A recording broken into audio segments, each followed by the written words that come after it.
Thank you for joining us tonight. A former Erie County Executive, Joel Giambra, wants to leave the Republican Party, saying his own political beliefs are not in line with the GOP.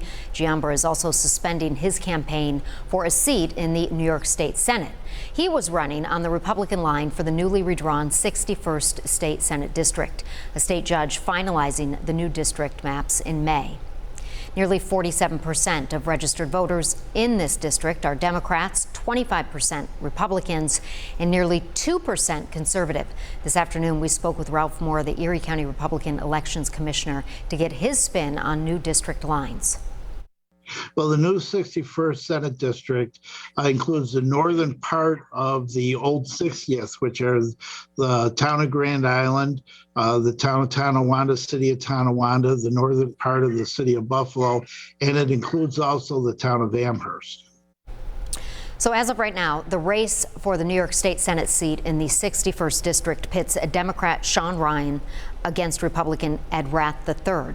So what does Joel Giambra's departure mean for the local GOP, and is New York losing its moderators? Tonight, 7 News reporter Michael Schwartz goes in depth exploring those topics and seeing what lies ahead for this district. I can't sit in the Republican Party that is not tolerant. A Republican Party that applauds a decision by the Supreme Court to restrict a woman's right to choose.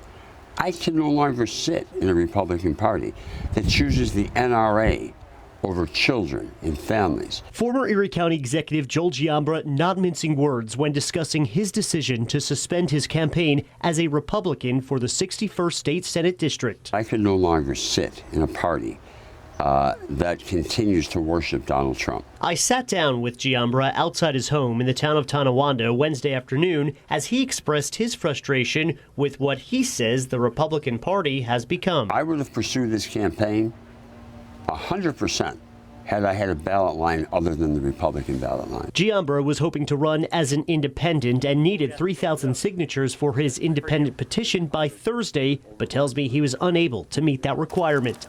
Giambra believes the country is in need of a third party. I think there's a movement happening, Michael.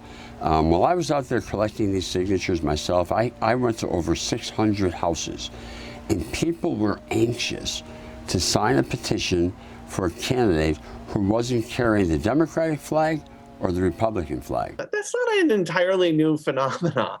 And so I don't see anytime soon a third party emerging. Political analyst Jack O'Donnell says Giambra hasn't found a great fit with either the Republicans or Democrats. So this is not new from him that he doesn't really fit in either party. Are you still going to support the Republican Party for this race? Absolutely not. I'm not going to make any endorsements. I'm going to change my party affiliation to unaffiliated. I asked GOP Chairman Nick Langworthy for an on-camera interview, but the state congressional candidate sent me this, saying, quote, Democrat-turned-Republican Joel Giambra used the Republican Party to rise to power as county executive, only to do a disastrous job and leave office with a 17% approval rating. He went on to say Giambra was going to get absolutely throttled in the Republican primary, and that's exactly why he dropped out. Giambra responded, then I guess I'm not a real Republican. Now, you'll still see Giambra's name on the ballot for next month's primary. We did reach out to all the candidates in this Senate race. Senator Ed Rath did get back to us saying he remains confident in his reelection to the New York State Senate and is focusing on the major issues in New York, also adding, I have long believed there is room for a diversity of opinions on both sides of the aisle. Leah? All right, Michael, thank you so much for that report. Something we'll continue to watch.